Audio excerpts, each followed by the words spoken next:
Morning, everyone.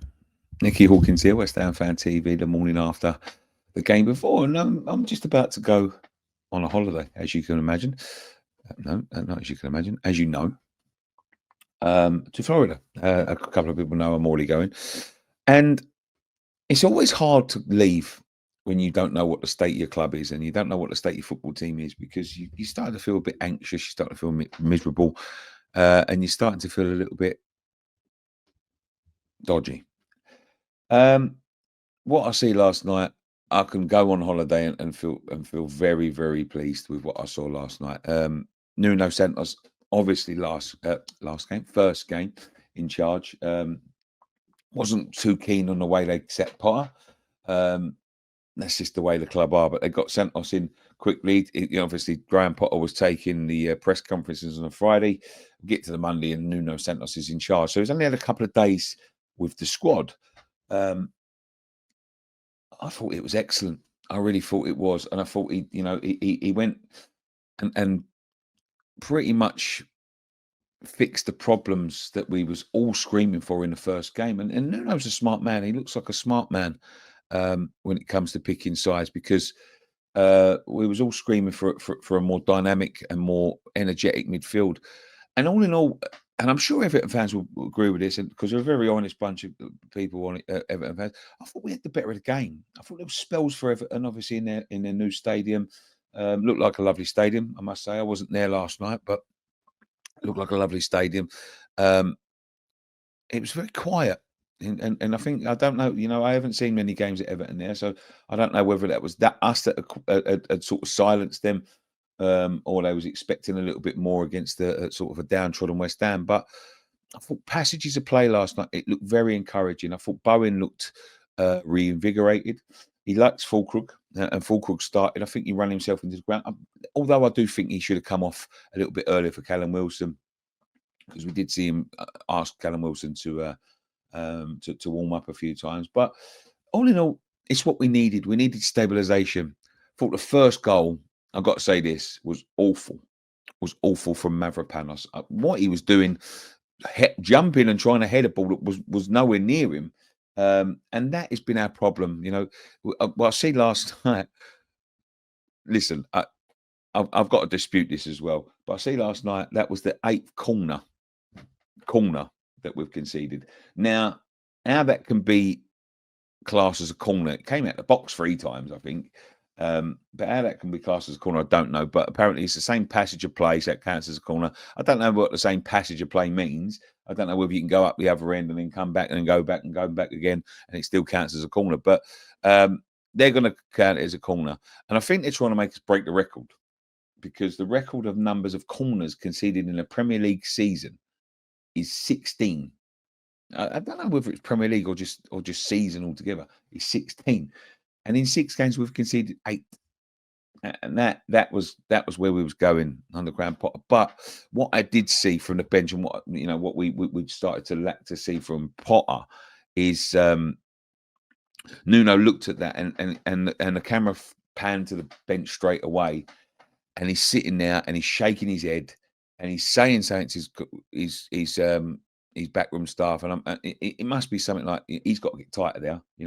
And what he did with Forest is he made 2 very good. He knows how to make centre halves. He made Murillo and he made the other guy, but I forget his name now. But he knows his centre halves. He knows 2 good centre halves, and we could end up, I think, going for a centre half in January. I thought Kilman was very good. I thought much improved. The man of the match for me, and I think he was highlighted it on the TV as well. Somerville absolutely run Everton ragged. It was so refreshing to see, and when you see what on the other side as well, Bowen I thought was very much revigorated. If we just had that, I thought Fulkrug was decent. I thought he was good, but if we get that younger sort of like more dynamic striker. That big man up front, but a bit younger. Funnily enough, I was sitting with Andy Carroll last night. The 24-year-old Andy Carroll would have been perfect in this side, but yeah, but Fulkrug was, all intents and purposes, he was he wasn't fantastic, but he was good last night, and he came off and he'd know he'd done a shift, which was good. Magassa came in. I thought there was more energy there. His passing ability needs working on. Fernandez was good. Paquetá, few heavy touches. I think there was a couple of times when he got in the box, and he's always going to be our danger man. And I think he's going to really excel under Nuno. But a couple of heavy touches where he should have just hit the ball, and he's trying to be too clever. Kilman very good. Diouf I thought was excellent. All round good day in West Ham. I thought Ariola was good as well, and that's more confidence there. And what he did do, Nuno, is he brought on Freddie Potts, and Potts did not look out of place there. He looked less out of place there than someone like Ward Prowse, for instance. I still can't get how Potter couldn't get that. I really don't. But listen, it is what it is. Potter's gone now. A great start against Nuno. I think the draw, I don't know whether it was a fair result because I think we had the chances to win it. There was a couple of times when, but in terms of clear-cut chances, it probably was the fair result. But I thought we had the better of the game. I thought we looked very tidy. I thought we knocked the ball around nice at times. We was finding little passages and little bits of movement that we haven't seen in a long time. And all in all, I was actually enjoying the game, and that is something that I hadn't said for a long time. And that is something that I was starting to think about, in terms of enjoying football. It's about time that we started to enjoy the football again. And that last night, listen, only time will tell, because when Graham Potter came in, you've got to remember against Aston Villa, it was very similar. And Somerville got injured.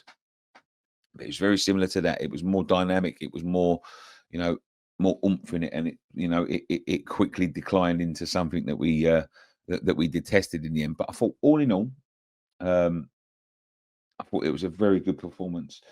I don't know whether you just heard, but I've just been on TalkSport and they was asking me the same thing, and they was basically saying the same things. He likes to play this way, and Somerville's his new Elanga, and Fulkrug's his new Chris Wood, and if that's the way we've got to play, that's the way we've got to play. And they did ask me as well, where do I think we're going to finish? That's a tough one. That's a tough one. And as I said to them, I don't know whether I would be happy probably to finish mid-table. But in terms of, I miss Europe, man. You know what I mean? And we've done it early enough that we can still sort of gather some points together and get on a run. You will remember a couple of years ago, Gerrard got the sack, and they was lingering at the bottom. They was below us at the time, and they ended up pushing for the Conference League by getting them a good manager. Listen, look, I'm not getting ahead of myself. Only time will tell. But at the moment, I've got to say, because it's the morning after the game before, I'm a very happy bunny, and I will be going on holiday in about 35 minutes, and I will be going off very happy with what I've seen. You will see more from me while I'm in America. I'll do a couple of videos on my phone and stuff. But yeah, fantastic last night. Fantastic performance. Got to be very brave this week. And listen, we're not going to put anything on Nuno this week. It's going to be very tough. You see the posh Stoke against Newcastle, and seeing if we have conceded the most corners. But what I would say is if Potter was in charge, we'd have probably broke the record at the most corners conceded in a season there. But there we go. We'll see how it is. But he's got a free hit this week. And then we can get into an international break, and he can start working with some of the players. It'd be interesting to see what it's like when people like Souček come back, whether Ward Prowse will ever feature in the West Ham side again. But all in all, very happy. Can't complain. And that's a great morning after the game before. I'm going to go and have a cup of tea, going to have a coffee and a croissant or something before I get going to the airport. But fantastic. Tell me what you think in the comment section down below. Visit our sponsor, OK Jerseys. And yeah, we'll leave that one there. But thank you very much for watching. One thing left to say, come on, you irons.